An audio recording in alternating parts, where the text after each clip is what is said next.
Hello welcome back. Last lecture में हमने देखा था कि किस तरीके से रेजिस्टेंस अलग अलग तरीके से डिफाइन किए जा सकते हैं, चाहे वेरिएबल हो या फिक्स्ड हो या फिर कंडक्टर का हो। तो हमने उस तरीके से जस्ट कहें तो इंट्रोडक्शन हमने देखा था लास्ट क्लास के अंदर। आज मैं रेजिस्टेंस यहाँ पे इस लेक्चर में देखने वाला हूँ कंडक्टर का रेजिस्टेंस। उसके बाद जो फिक्स रेजिस्टेंस कलर कोडिंग वाला होता है वो बना किस चीज़ का होता है। उसके बाद रेजिस्टेंस और रेजिस्टिविटी के अंदर डिफरेंस क्या होते हैं, टेम्परेचर कोफिशिएंट क्या होते हैं, रेजिस्टिविटी और रेजिस्टेंस के अंदर कैसे हम अलग अलग टेम्परेचर पे इफेक्ट उसका पड़ता है। तो ये सारी चीज़ों की चर्चा आज मैं इस क्लास के अंदर करने वाला हूँ। तो चलिए सबसे पहले जो हमारा लास्ट क्लास का थोड़ा सा पॉइंट रह गया था कि रेजिस्टेंस किसका मेड ऑफ, जो कलर कोडिंग वाला आप रेजिस्टेंस देखते हो ना, ये वाला है ना, ये किस चीज़ का बना होता है। कई बार आपके एग्जाम में भी पूछे जाते हैं। तो ये जो होते हैं कार्बन है ना, कार्बन के बने होते हैं। उसके बाद मेटल ऑक्साइड, मेटल ऑक्साइड कहे तो जैसे कोई भी मेटल, टीन ऑक्साइड है ना, टीन ऑक्साइड, ठीक है ना। तो इनके बने होते हैं। इस पे जो कोटिंग की होती है, जो कोटिंग की जाती है, जो कोटिंग की जाती है, आपने देखो ना कि कोटिंग की जाती है इस पे, है ना। तो जो कार्बन पे कोटिंग की जाती है वो किसकी होती है, सिरामिक लेयर की, सिरामिक लेयर की। कई बार आप देखोगे तो ये जो बनते हैं ये जो होते हैं, है ना, निकेल एलॉय के भी बनाए जाते हैं, है ना। तो ऑप्शन मोस्टली कई बार कार्बन आपको देखने को मिलता है, मेटल ऑक्साइड देखने को मिलता है, टीन ऑक्साइड, क्योंकि मेटल के अंदर हमने टीन लिया तो टीन ऑक्साइड हो गया, या निकेल एलॉय, इनके बने होते हैं। फिक्स कार्बन की बात कर रहा हूं जिसपे कलर कोडिंग होती है। अगर इस पे कोटिंग की बात करें तो सिरामिक का लेयर होता है इस पे, ठीक है ना। तो ये तो रही फिक्स वाला की बात। अब जो सबसे ज्यादा पूछे जाते हैं आपके एग्जामों में वो होता है किसी कंडक्टर का रेजिस्टेंस। लेंथ के बढ़ाने पे क्या होता है, जब उसको स्ट्रेच कर दिया जाए तो उसकी रेजिस्टिविटी, टेम्परेचर कोफिशिएंट, तो इन सारी चीजों की चर्चा मैं अभी करूंगा यहाँ पे। तो चलिए इसको मैं रफ कर देता हूं और फिर आगे के टर्मों को यहाँ देखते हैं। चलिए अब बात आती है रेजिस्टेंस के अंदर ही कंडक्टर रेजिस्टेंस। इसके भी सिंबल नहीं अभी देख रहे हैं, आपने लास्ट टाइम भी देखा था, सिंबल वही होता है जो किसी प्रैक्टिकल रेजिस्टेंस का होता है, ठीक है ना। तो आपने देखा सिंबल वही है। अब इस रेजिस्टेंस के बारे में हमने चर्चा किया। हमने बोला किसी कंडक्टर का जो रेजिस्टेंस होता है वो हमेशा उसके डायमेंशंस पे डिपेंड करता है। तो डायमेंशंस कैसा, यानी आर का फॉर्मूला अगर यूज करोगे तो होगा रो एल बटा ए, रो एल बटा ए। अब यहां पे देखिएगा चीजों को, रो एल बटा ए अगर आया तो ये क्या क्या है, रो इसकी क्या है, रेजिस्टिविटी है। रो क्या है, रेजिस्टिविटी। आई होप कि लास्ट क्लास में हमने इन सब बातों पे चर्चा कर लिया था। ये कंडक्टर में कितना रेजिस्टेंस होगा, ये टोटल रेजिस्टेंस है इसका, ये इसका क्रॉस सेक्शनल एरिया है ये ए, और ये रेजिस्टिविटी है, लेंथ रहा इसका एल, ठीक है ना। तो अगर कोई कहता है, यहां पे देखना है इस कंडक्टर के रेजिस्टेंस के बारे में, अगर इस कंडक्टर का लेंथ से एरिया सेम है, एरिया सेम है, ये एरिया सेम है, और लेंथ को जस्ट डबल कर दी जाए, अगर लेंथ के वैल्यू को जस्ट डबल कर दी जाए, देखिए जस्ट डबल हमने कर दिया, तब इसका रेजिस्टेंस कितना होगा, तब इसका रेजिस्टेंस कितना होगा। चूंकि लेंथ कितना हो गया, ये हो गया 2L, कितना हो गया लेंथ, ये 2L हो गया, जस्ट एरिया में कोई चेंजेस नहीं। तो अगर कोई पूछता है इसका रेजिस्टेंस R है तो इसका रेजिस्टेंस, ये जो नया वाला रेजिस्टेंस R न्यू लिख देता हूं, इसका रेजिस्टेंस कितना होगा। तो ऑब्वियसली लेंथ जहां पे ये L था वहां 2L हो गया, तो सिर्फ लेंथ जितना टाइम बढ़ा, एरिया में कोई चेंज नहीं। रेजिस्टिविटी चूंकि मटेरियल अगर ये कॉपर का है, सपोज दैट ये मटेरियल कॉपर का है और ये भी मटेरियल कॉपर का है, अगर दोनों कॉपर का होगा तो रेजिस्टिविटी कभी चेंज नहीं होता। तो इसका मतलब है तो नया रेजिस्टेंस कितना हो गया, 2R हुआ कि नहीं। अगर आपको फॉर्मूला पे बैठाना है R1 न्यू करके तो क्या हो जाएगा, रो L के जगह पे यहाँ L है, यहाँ कितना हो जाएगा 2L इंटू बटा ए, ठीक है ना। इसका मतलब क्या हो गया, अगर इसको 2 को निकाल लिया जाए तो क्या हो गया, रो L/A, और इसका मान पहले R दिया है तो यहाँ क्या हो जाएगा 2R, ये R1 न्यू होगा आपका। क्लियर ना? तो ये चीजें होती हैं। लेंथ अगर डबल कर दी जाए तो क्या होगा, इसी तरीके से एरिया अगर डबल कर दी जाए तो एरिया खाली डबल कर दी जाए और लेंथ उतना ही रखा जाता तो रेजिस्टेंस क्या होता, घट जाता। ठीक है ना? तो ये एक बेसिक फंडा होता है किसी कंडक्टर का, रेजिस्टेंस कैसे कैलकुलेट किया जाता है। बहुत सिंपल होते हैं। एरिया घट जाए तो हम जो एग्जाम में पूछे जाते हैं, है ना, उन चीज़ों पे भी चर्चा और ज़्यादा करेंगे जो कंपटीशन में भी पूछे जाते हैं आपके एग्जामों में, है ना। तो यहाँ पे आई होप कि ये तो बहुत सिंपल तरीका था जो आपने देखा। अब सबसे पहले मुझे ये देखना है कि रेजिस्टेंस और रेजिस्टिविटी के अंदर डिफरेंस क्या होता है, ये समझिएगा। रेजिस्टेंस और रेजिस्टिविटी के अंदर डिफरेंस क्या होता है, पहले मैं इसकी रिगार्डिंग आपको टर्म बता देता हूं। देखिए रेजिस्टेंस क्या था, वही सेम मटेरियल था। मटेरियल क्या था, सेम, लेकिन रेजिस्टेंस डायमेंशन पर निर्भर करता है। डायमेंशन कहे तो लंबाई पर, उसके क्रॉस सेक्शनल एरिया पर। तो रेजिस्टेंस किस पे डिपेंड करता है, उसके डायमेंशंस पे, है ना। लेकिन रेजिस्टिविटी देखिए, अगर इसकी रेजिस्टिविटी रो है, यहाँ पे इसकी रेजिस्टिविटी अगर रो है तो सेम मटेरियल अगर कॉपर यहाँ भी है तो इसकी भी रेजिस्टिविटी क्या होगी, सेम। इसका मतलब मटेरियल अगर समान हो तो रेजिस्टिविटी हमेशा क्या होता है, समान होता है। लेकिन डायमेंशंस अगर चेंज कर जाए तो रेजिस्टेंस चेंज कर जाता है। तो ये दोनों में डिफरेंसेस होते हैं। आपके एग्जाम में यूनिट पूछता है तो ऑब्वियसली रेजिस्टेंस का यूनिट तो ओम में होता है ना। अगर रेजिस्टेंस का यूनिट पूछे तो ओम में, तो रेजिस्टिविटी का यूनिट किस पे होता है। तो चलिए हम पहले एक बार इन दोनों के बीच रिलेशन को थोड़ा सा मैं समझा देता हूं। ओके, अब मैं यहां देखता हूं रेजिस्टेंस एंड रेजिस्टिविटी के अंदर इसके अलग अलग डिफिनेशन किस तरीके से होते हैं। अगर रेजिस्टिविटी की बात की जाए तो देखिए यहां पे मैंने लिया हुआ है resistivity. It is the internal property of material. यह किसी मटेरियल का इंटरनल प्रॉपर्टी होता है, जैसे कि कोई कॉपर का कंडक्टर होगा। मैं आपको एग्जांपल में दिखाता हूं। यहाँ पे देखिए, ये जैसे कोई कि कॉपर का कंडक्टर है, ये इसके अंदर कंडक्टर है, ऊपर तो पीवीसी है, ये कंडक्टर है। इसकी अपनी प्रॉपर्टी, इंटरनल प्रॉपर्टी होती है कि ये कितना बढ़िया रेजिस्ट करे किसी को और कितना कम से कम रेजिस्ट करे, है ना। जो ज़्यादा रेजिस्ट करेगा तो वैसे कंडक्टर को हम नहीं लेंगे, जो कम से कम रेजिस्ट करेगा वैसे कंडक्टर को हम लेंगे। जैसे कि कॉपर कम रेजिस्ट करता है, चांदी सबसे कम रेजिस्ट करता है, लेकिन महंगा होने के कारण हम यूज नहीं करते, है ना। प्लास्टिक का यूज नहीं करेंगे क्योंकि वो हाई रेजिस्टिविटी होगा, करंट उससे सप्लाई नहीं हो पाता, इसीलिए हम चूज करते हैं कॉपर और एल्यूमिनियम को सबसे ज्यादा प्रीफर करते हैं। इसके मतलब है यह किसी कंडक्टर यानी मटेरियल की इंटरनल प्रॉपर्टी होती है that resist flow of charge, जो चार्ज के फ्लो का क्या करता है, विरोध करता है, रेजिस्ट करता है, उसके रास्ते को अवरोध उत्पन्न करता है। इसका मतलब फ्लो ऑफ चार्ज मतलब क्या हो गया, करंट। फ्लो ऑफ चार्ज अगर कोई बोलता है तो क्या है, current. For a same value, अब वहां तक कंप्लीट हो गया, उसके बाद कह रहा है for same value material, same यानी same material it resistivity same.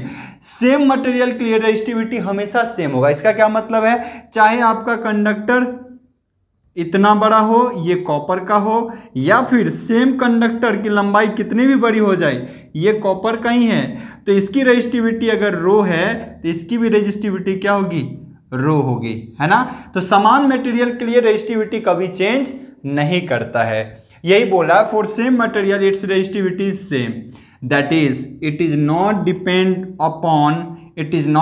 Upon dimension of material और कंडक्टर। इसका मतलब ये कि इसके डायमेंशंस किसको बोल रहे हैं, इसकी लंबाई। एरिया किसको बोल रहे हैं, इसका ये एरिया। इन चीजों पर ये क्या करता है, निर्भर नहीं करता। यानी लंबाई चाहे बढ़ गया, देखिए रेजिस्टिविटी यहाँ रो है तो यहाँ भी रेजिस्टिविटी कितना है, रो है। यहाँ पे लेंथ हमने क्या कर दिया, 12 कर दिया, उसके बावजूद रेजिस्टिविटी दोनों का सेम है, एरिया सेम रखा है।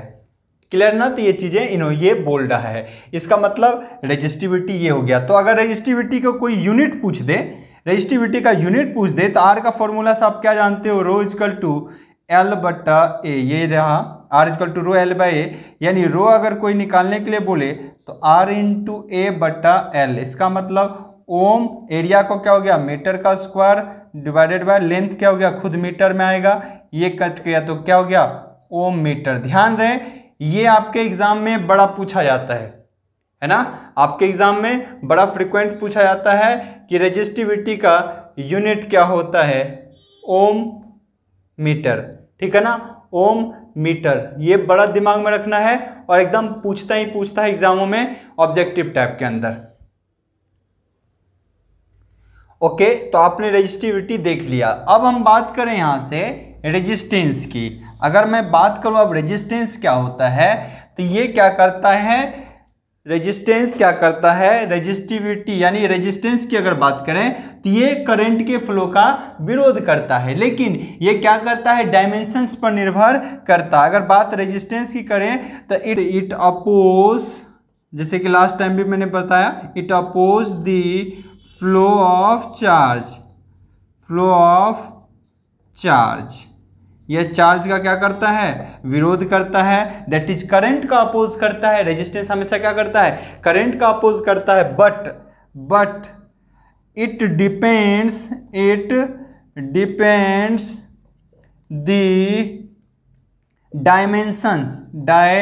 Dimensions of conductor. ये कंडक्टर के डायमेंशन पर डिपेंड करता है। डायमेंशन कौन सा, जैसे कि लंबाई हो गई है ना, इसका एरिया हो गया, इन पे ये डिपेंड करता है ना। तो ये रेजिस्टेंस होता है। अगर मैं यहाँ बात करूँ इसकी, तो यहाँ देखिएगा तो क्या हुआ, ये देखिए जैसे लेंथ इस कंडक्टर का हमने बढ़ा दिया, 2L कर दिया, तो obviously it depend upon dimensions of conductor. इसका मतलब इसका अगर रेजिस्टेंस हो जाएगा तो 2R।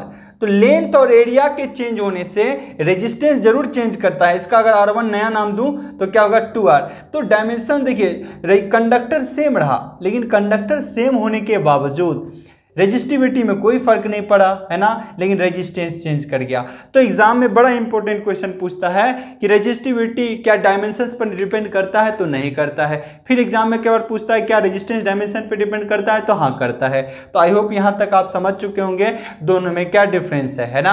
अब बात रही टेम्परेचर। टेम्परेचर का इफेक्ट इस पे क्या पड़ता है ना, और टेम्परेचर का इफेक्ट इस पे क्या पड़ता है। तो ध्यान रखें, कई बार आप बहुत सारे स्टूडेंट्स अगर पूछेंगे तो वो कहेगा रेजिस्टेंस पे असर पड़ता है, रेजिस्टिविटी पे नहीं, जबकि दिमाग में हमेशा रहे टेम्परेचर से दुनिया का कोई सिस्टम नहीं बचा है।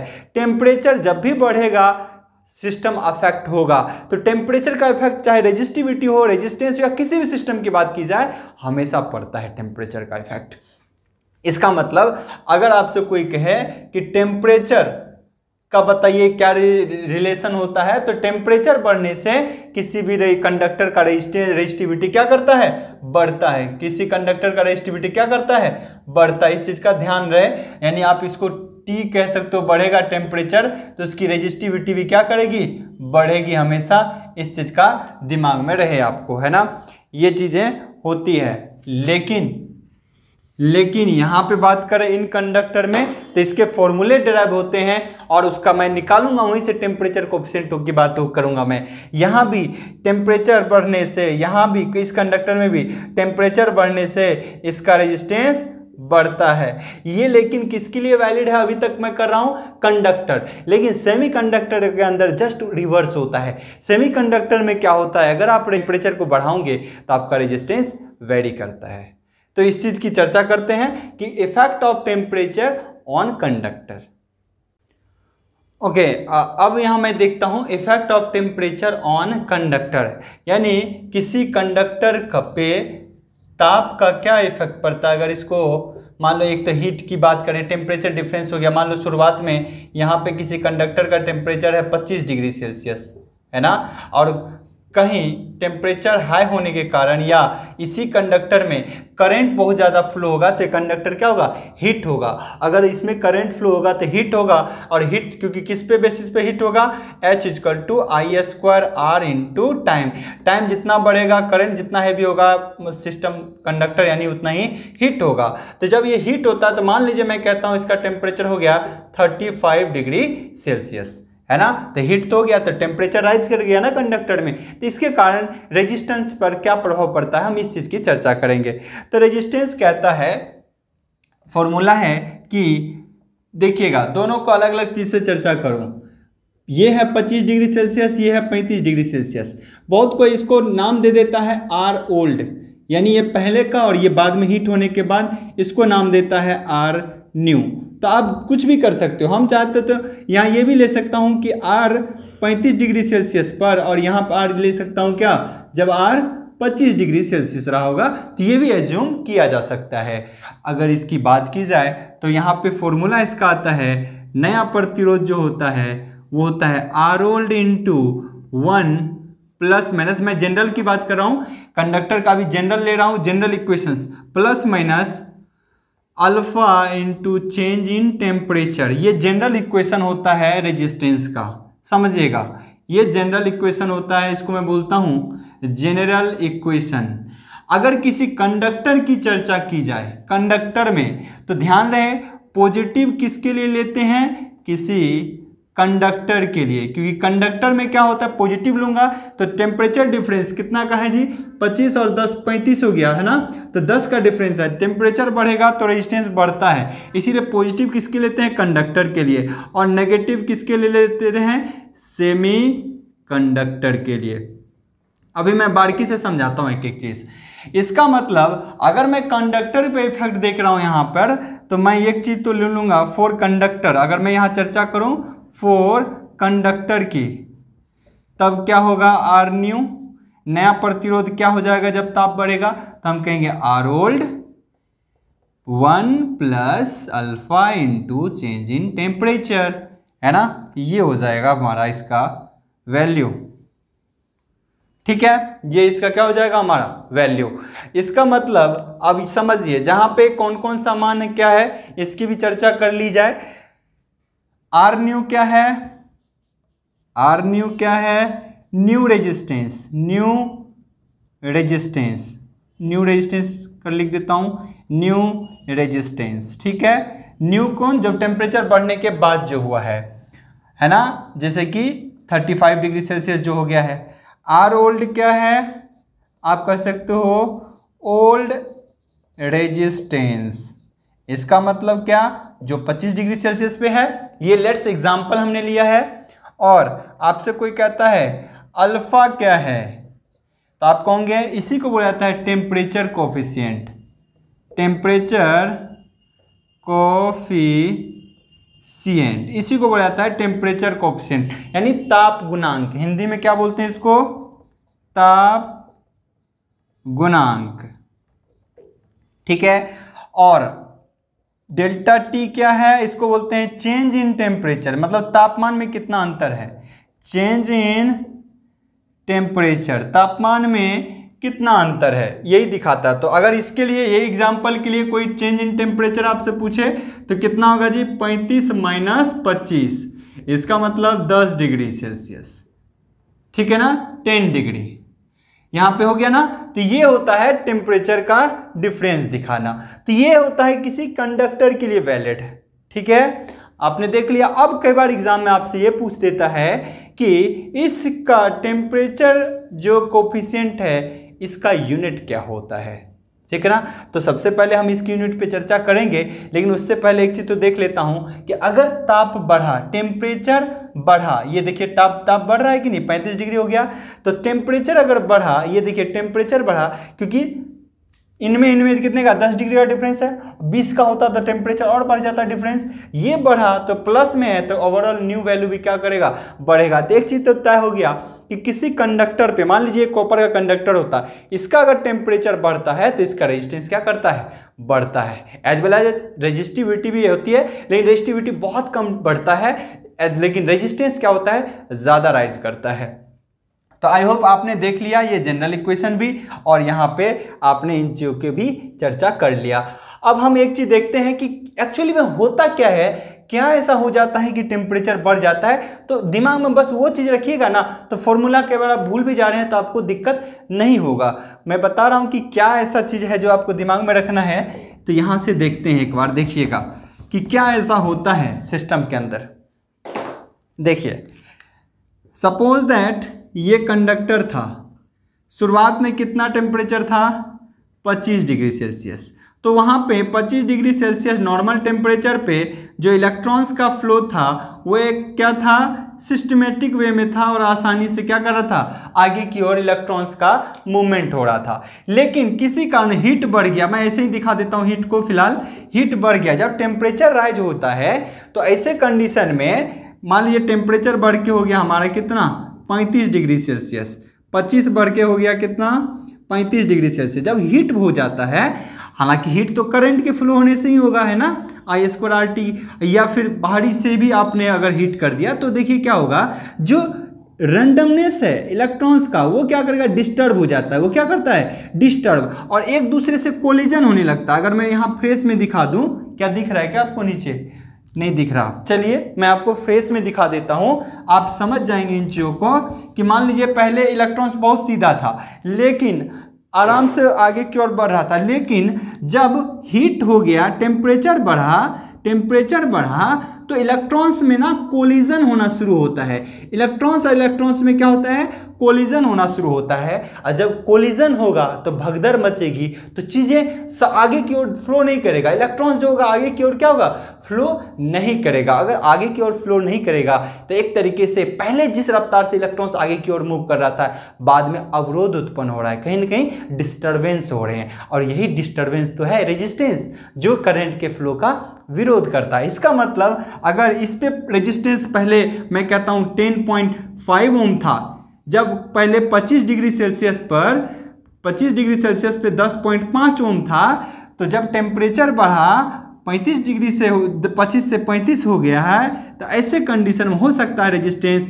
10.75 ओम हो सकता है। ये रेजिस्टेंस क्या होगा, 10.7 ओम। 25 पे इतना है तो 35 पे कितना होगा, 10.75। 0.25 का कितना हो गया, वृद्धि, इंक्रीजमेंट हो गया यहाँ पे। तो इस तरीके से होता है कि जब आप ही सोचो ना कि मान लो कि सपोज दैट एक बड़ा पार्क है, उसमें थाउजेंड्स लोग वहाँ पे हैं, और वो अगर आराम से निकले ना तो प्रॉपर वे में बहुत लोग वहाँ से मूव कर सकते हैं। लेकिन वही भगदड़ मच जाए कि कोई कह दे कि यहाँ बम है, तो भगदड़ जैसे मचेगा ना तो उतने लोग नहीं निकल पाएंगे। बस तो क्या हुआ, एक तरीके से जाने में एक अवरोध उत्पन्न हो गया, जिसके कारण क्या होता है, डिस्टर्ब होता है। तो डिस्टर्ब होने से रेजिस्टेंस क्या होता है, वैल्यू बढ़ गया। इसका मतलब पहले जो रेजिस्टेंस था उससे वैल्यू बढ़ गया। क्लियर है ना, वैल्यू क्या करता है, राइज करता है।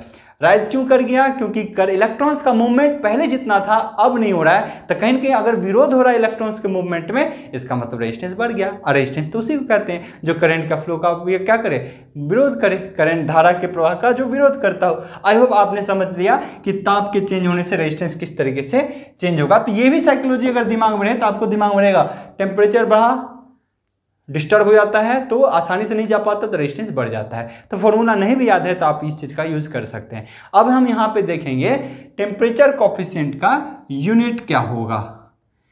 ये यूनिट निकालने के बाद हम आगे पढ़ेंगे कॉम्बिनेशन ऑफ रेजिस्टेंस, है ना। तो चलिए पहले मैं इसको देख लेता हूं। अब मैं यहाँ पे बात करूंगा टेम्परेचर कोफिशिएंट का यूनिट क्या होता है, आपके एग्जाम में ये पूछे जाते हैं। तो चलिए मैं यहाँ पे बात कर लूँ टेम्परेचर कोफिशिएंट का यूनिट। तो हमने फॉर्मूला देखा था R new is equal to R old into 1 plus minus alpha into change in temperature, है ना। कंडक्टर के लिए क्या ले हैं, प्लस। तो चलिए मैं बात करूँ यहाँ पे R new is equal to, अब कोई प्लस माइनस लाइक किसी भी कंडीशन के लिए ध्यान रखें, चाहे कोई भी कंडीशन हो, अल्फा का यूनिट हमेशा सेम होगा, उसको प्लस माइनस से कोई फर्क नहीं पड़ता है। इसका मतलब आर ओल्ड, अगर इससे गुना हो जाए प्लस लेके चलता हूँ, प्लस लेके चल देता हूँ, है ना, तो क्या हो जाएगा, alpha into R old into change in temperature. अब देखिए क्या होगा, यहाँ से चूंकि ये निकालना है अपने को, तो इसको फ्री करने की कोशिश करेंगे। R old into change in temperature बराबर क्या होगा, R new minus R old. अब बताइए, ये देखिएगा इनका डिफरेंस जो होगा, समझने की चीज़ है यहाँ पे। अब ऐसा नहीं कि इसके यूनिट ओम और इसके यूनिट ओम तो काट देंगे, नहीं। ये मान लीजिए नया रेजिस्टेंस 10.75 हुआ था, सपोज दैट, जो हमने प्रैक्टिकली देखा था वहाँ पे डिजिट में, और ये 10 पॉइंट कितना हो गया था, 5 था, है 10.5। इसका मतलब 0.25 ओम यूनिट क्या होगा, डिफरेंस बनने के बाद भी यूनिट क्या बचेगा, ओम में ही बचेगा। तो यहाँ पे कंफ्यूज नहीं करना, दोनों के यूनिट को काट नहीं देना है ना। और यहाँ क्या है, alpha into change in temperature into R old.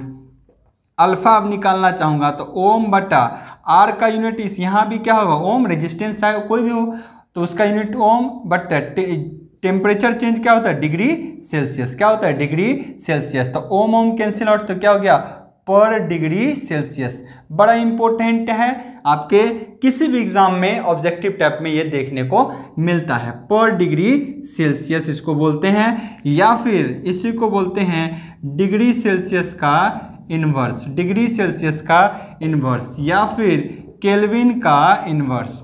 तो आपको इसका यूनिट पता होना चाहिए, इसका यूनिट आपको क्या होना चाहिए, पता होना चाहिए।